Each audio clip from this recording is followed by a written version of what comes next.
হিতবাদের বা প্রয়োজনবাদের আদর্শ মানুষের নৈতিক সম্বন্ধ ব্যাখ্যা করিতে পারে না, কারণ প্রথমত প্রয়োজনের বিবেচনায় কোনো নৈতিক নিয়ম আবিষ্কার করা যায় না। অলৌকিক অনুমোদন অথবা আমি যাকে অতিচেতন অনুভূতি বলিতে পছন্দ করি তা ব্যতীত কোনো নীতিশাস্ত্র গড়িয়া উঠিতে পারে না। অনন্তের অভিমুখে অভিযান ব্যতীত কোনো আদর্শই দাঁড়াইতে পারে না। যে কোনো নীতিশাস্ত্র মানুষকে তার নিজ সমাজের গণ্ডির মধ্যেই আবদ্ধ রাখিতে ইচ্ছা করে, তাহা সমগ্র মানবজাতির পক্ষে প্রযোজ্য নৈতিক বিধি ব্যাখ্যা করিতে অক্ষম। হিতবাদীরা অনন্তকে পাইবার সাধনা এবং অতীন্দ্রিয় বস্তু লাভের আশা ত্যাগ করিতে বলেন। তাঁদের মতে ইহা অসাধ্য ও অযৌক্তিক। আবার তাঁহারাই সঙ্গে সঙ্গে আমাদেরকে নীতি অবলম্বন এবং সমাজের কল্যাণ সাধন করিতে বলেন। কেন আমরা কল্যাণ করিব? হিত করা তো গৌণ ব্যাপার। আমাদের একটি আদর্শ থাকা আবশ্যক। নীতিশাস্ত্র তো লক্ষ্য নয়, উহা উদ্দেশ্য সাধনের উপায় মাত্র। লক্ষ্যই যদি না থাকে তবে আমরা নীতিপরায়ণ হইব কেন? কেন আমি অন্যের অনিষ্ট না করিয়া উপকার করিব? সুখী যদি জীবনের উদ্দেশ্য হয় তবে কেন আমি নিজেকে সুখী এবং অপরকে দুঃখী করিব না? আমাকে বাধা দেয় কিসে? দ্বিতীয়ত, হিতবাদের ভিত্তি অতীব সংকীর্ণ।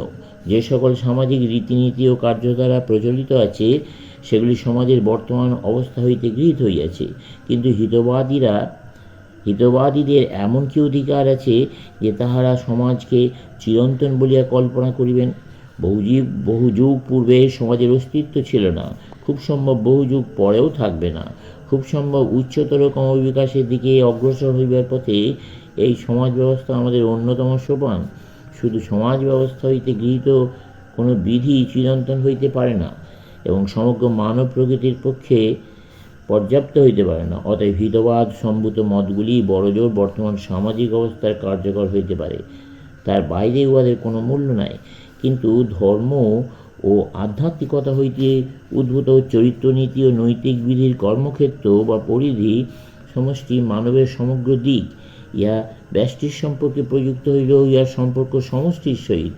সমাজও ইহার অন্তর্ভুক্ত, কারণ সমাজ তো ব্যষ্টি নিশ্চয়ের সমষ্টি ছাড়া আর কিছুই নয়।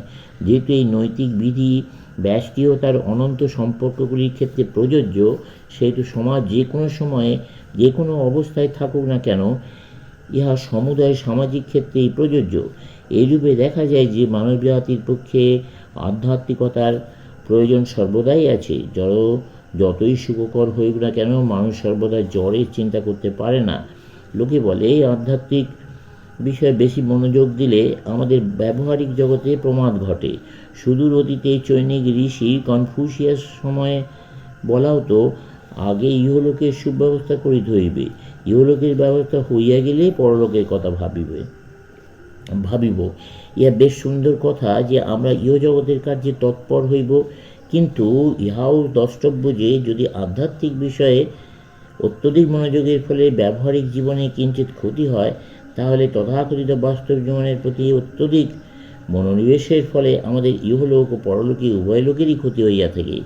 এইভাবে চলিলে মানুষের জড়বাদী হইয়া পড়ে, কারণ প্রকৃতি মানুষের লক্ষ্য নয়, মানুষের লক্ষ্য তদপেক্ষা উচ্চতর বস্তু। যতক্ষণ মানুষ প্রকৃতিকে অতিক্রম করিবার জন্য সংগ্রাম করে ততক্ষণ তাকে যথার্থ মানুষ বলা চলে। এই প্রকৃতির দুইটি রূপ, অন্তর্প্রকৃতি ও বহির্প্রকৃতি। যে নিয়মগুলি আমাদের বাহিরের ও শরীরের ভেতরের জড় কণিকাসমূহকে নিয়ন্ত্রিত করে, কেবল সেগুলি প্রকৃতির অন্তর্ভুক্ত নয়, পরন্তু সূক্ষ্মতর অন্তর্প্রকৃতিও উহার অন্তর্ভুক্ত। বস্তুত এই সূক্ষ্মতর প্রকৃতিই বহির্জগতের নিয়ামক শক্তি। বহিঃপ্রকৃতি জয় করা খুবই ভালো ও বড় কথা, কিন্তু অন্তর্প্রকৃতিকে জয় করা আরও মহত্তর।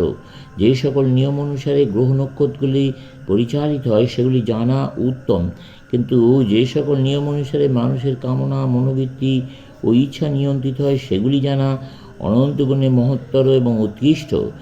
অন্তর্মানবের এই জয় মানব মনে যে সকল সূক্ষ্ম ক্রিয়া শক্তি কাজ করিতেছে সেগুলি রহস্য জানা, সবই সম্পূর্ণরূপে ধর্মের অন্তর্গত। মানব প্রকৃতি, আমি সাধারণ মানব প্রকৃতির কথা বলিতেছি, বড় বড় প্রাকৃতিক ঘটনা দেখিতে চায়। সাধারণ মানুষের সূক্ষ্ম বিষয়ে ধারণা করিতে পারে না। বেশ বলা হয় যে সাধারণ লোকের সহস্র মেষশাবক হত্যাকারী সিংহেরই প্রশংসা করিয়া থাকে। তারা একবারও ভাবে না যে ইহাতে 1000 মেষের মৃত্যু ঘটিল। যদিও সিংহটার ক্ষণস্থায়ী জয় হইয়াছে, তারা কেবল শারীরিক শক্তির প্রকাশে আনন্দ অনুভব করে। সাধারণ মানবের মনের ধারাই এইরূপ। তারা বাহিরের বিষয় বোঝে এবং তাহাতেই সুখ অনুভব করে, কিন্তু প্রত্যেক সমাজে এক শ্রেণীর লোক আছেন যাহাদের আনন্দ ইন্দ্রিয়গ্রাহ্য বস্তুর মধ্যে নাই, অতীন্দ্রিয় রাজ্যে। তাহারা মাঝে মাঝে জড়বস্তু অপেক্ষা উচ্চতর কিছুর আভাস পাইয়া থাকেন এবং উহা পাইবার জন্য সচেষ্ট হন। বিভিন্ন জাতির ইতিহাস পুঙ্খানুপুঙ্খভাবে পাঠ করিলে আমরা সর্বদা দেখিতে পাইব যে এরূপ সূক্ষ্মদর্শী লোকের সংখ্যা বৃদ্ধি পাওয়ার সঙ্গে সঙ্গে জাতির উন্নতি হয় এবং অনন্তের অনুসন্ধান বন্ধ হইলে তার পতন আরম্ভ হয়।